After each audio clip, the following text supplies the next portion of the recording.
حق امانت ادا کر دیا. یہ قرآن آپ کے پاس امانت تھا، ہمارے لیے اللہ نے بھیجا تھا نا. آپ کے ذمہ تھا ہمیں پہنچانا، آپ نے پہنچا دیا. آپ نے ہماری خیر خواہی کا حق ادا کر دیا، اور آپ نے گمراہیوں کے بادل چھانٹ دیے. 3 مرتبہ سوال کیا آپ نے، الا هل بلغت انا نشهد انك قد بلغت الرسالة واديت الامانة ونصحت الامة وكشفت الغمة. پھر نگاہ اٹھائیے آسمان کی طرف، انگشت شہادت سے اشارہ کیا، اللہم اشہد اللہم اشہد اللہم اشہد. اے اللہ تو بھی گواہ ہے، میں نے اپنا حق ادا کر دیا. یہ مان رہے ہیں کہ میں نے پہنچا دیا، یہ گواہی دے رہے ہیں کہ میں نے پہنچا دیا. اب قیامت کے دن کیا ہوگا؟ ہر امت پر جب ایک کلیکٹیو قسم کی وہاں پر رسپانسبلٹی آئے گی. ایک تو ہے ہر شخص کا انفرادی حساب، کلہم آتی ہے یوم القیامت فردا. پہلے ایک اجتماعی فیصلہ بھی ہوگا. اس وقت جو ہے وہ ہر اس امت کا جو رسول ہے وہ کھڑے ہو کر ٹیسٹیفائی کرے گا، اے اللہ تیرا جو پیغام مجھ تک آیا تھا میں نے پہنچا دیا تھا. Now they are responsible. یہ ہے وہ معاملہ جو قیامت میں ہوگا. اور سورہ نساء کی 41ویں آیت میں اس کا نقشہ کھینچا گیا ہے. اور روایت آتی ہے کہ حضور نے ایک مرتبہ عبداللہ ابن مسعود رضی اللہ تعالیٰ عنہ سے کہا کہ مجھے کچھ قرآن سناؤ. انہوں نے عرض کیا حضور آپ کو سناؤں گا، آپ پر تو نازل ہوا ہے قرآن. فرمایا نہیں، مجھے کچھ کسی دوسرے سے سن کر کچھ اور ہی لذت محسوس ہوتی ہے.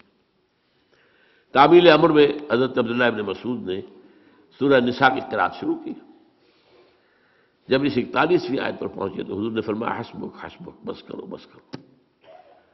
اب وہ تو اپنی گردن نیچے کیے پڑھ رہے تھے قرآن، حضور کا چہرہ مبارک پہ تو نگاہ نہیں تھی. اب جب آپ نے کہا حسبک حسبک تو نگاہ اٹھا کر دیکھا تو آپ کی آنکھوں سے آنسو بہ رہے تھے. وہ کس بات کے تھے آنسو؟ فَكَيْفَ إِذَا جِئْنَا مِنْ كُلِّ أُمَّةٍ بِشَهِيدٍ وَجِئْنَا بِكَ عَلَىٰ هَٰؤُلَاءِ شَهِيدًا. اس دن کیا ہوگا، کیسے بیتے گی جس دن ہر امت پر ہم ایک گواہ کھڑا کریں گے اس کے خلاف. یہ گویا کہ جسے آپ کہتے ہیں کہ سرکاری گواہ، پروزیکیوشن وٹنس، اور آپ کو لائیں گے ان کے خلاف گواہ بنا کر. رسول کہے گا میں نے پہنچا دیا تھا یہ جانے، لیکن آپ نے جب دیکھا کہ مجھے اپنی قوم کے خلاف گواہی دینی ہوگی، قوم تو اپنی تھی نا آخر، تو آپ کی آنکھوں میں آنسو آ گئے. یہ ہے شہادت حق، یہ ہے درحق. اس کے بعد اب کوئی عذر باقی نہیں رہ جاتا انسان کے پاس. چنانچہ سورہ نساء میں اس مسئلے کو، اس معاملے کو اور کھول کر بیان کر دیا. ایک ہی آیت میں بہت سے انبیاء کا ذکر ہے اور ان کا نام لینے کے بعد فرمایا رسلا مبشرین و منذرین. ان رسولوں کو ہم نے بھیجا مبشر اور منذر بنا کر، وہی دونوں اصطلاحات. وما نرسل المرسلین الا مبشرین و منذرین. یا ایھا النبی انا ارسلناک شاہدا و مبشرا و نذیرا وداعیا الی اللہ باذنہ وسراجا منیرا. رسلا مبشرین و منذرین لئلا یکون للناس علی اللہ حجۃ بعد الرسل. اب دیکھیں لام اور علی یہاں بھی آ گیا، تاکہ نہ رہ جائے لوگوں کے حق میں کوئی عذر، کوئی دلیل اللہ کے مقابلے میں. علی اللہ للناس، اے اللہ ہم تک تو بات پہنچی نہیں، اے اللہ ہمارے تک تو یہ پیغام پہنچا ہی نہیں، تو اب کس چیز کا مواخذہ؟ تو رسول بھیج دیے، اب نہیں کہہ سکتے.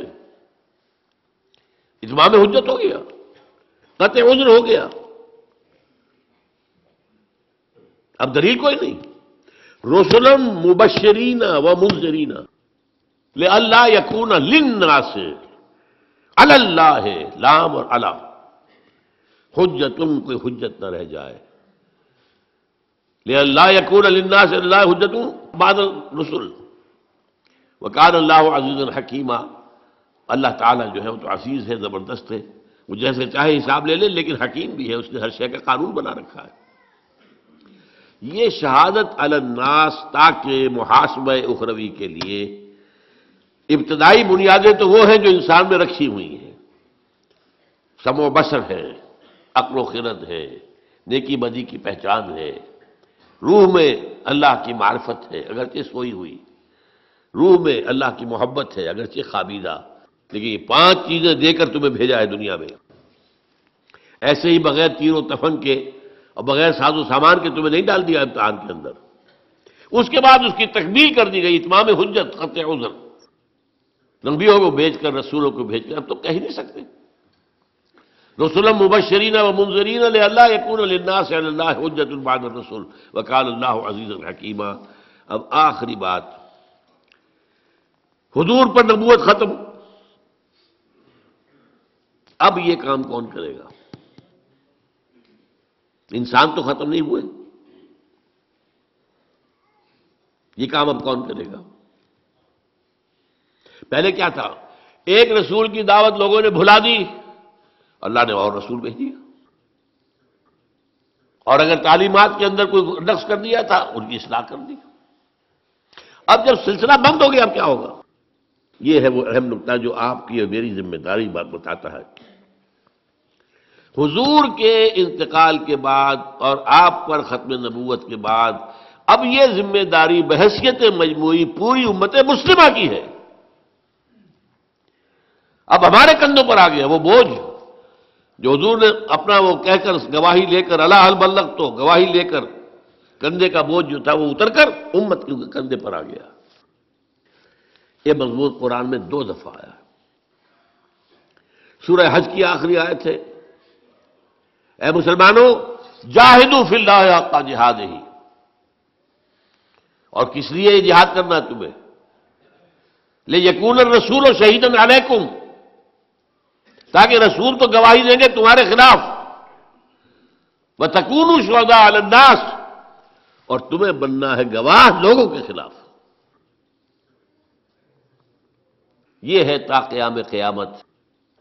میں کہا کرتا ہوں سمجھانے کے لیے، یہ امت کا فریضہ رسالت ہے۔ دیکھیے حضور کی زندگی میں بھی جہاں آپ خود تبلیغ کرتے تھے صحابہ نہیں کرتے تھے۔ حضرت ابوبکر رضی اللہ تعالیٰ عنہ کی دعوت پر عشرہ مبشرہ میں سے 6 چوٹی کے صحابہ وہ حضرت ابوبکر کی دعوت پر ایمان لائے۔ تو دعوت دینے والے کون؟ Abu Bakr, but on behalf of Muhammad صلی اللہ علیہ وسلم۔ یہ دعوت جو ہے تبلیغ حضور ہی کی جانب سے ہو رہی ہے بذریعہ ابوبکر رضی اللہ تعالیٰ۔ اسی طرح ایک مرتبہ عید کے ایک اجتماع میں حضور نے حضرت عمر سے کہا کہ تم جا کر میری طرف سے فلاں فلاں باتیں خواتین کو بتا دو۔